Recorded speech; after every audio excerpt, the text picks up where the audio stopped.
ញ្ញាជំរាបសួរពុកម៉ែបងប្អូនទាំងអស់គ្នានៅថ្ងៃនេះដែរបងប្រាប់លេខឆិតនាងខ្ញុំបានពំនាំនៅលេខល្អមកជូនពុកម៉ែបងប្អូនទៀតហើយ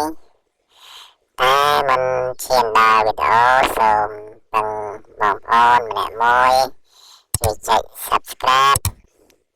និង Like វីដេអូម្នាក់មួយផងដើម្បីទទួលបានវីដេអូថ្មីៗជារៀងរាល់ថ្ងៃពីអវងយើងខ្ញុំ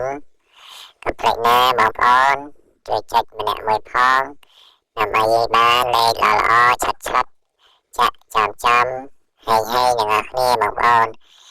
តោះអញ្ចឹងចូលស្ដាប់ទាំងអស់គ្នាអវងស្នាប់ចេញអី02អវងស្នាប់ចេញអី19អវងស្នាប់ចេញអី93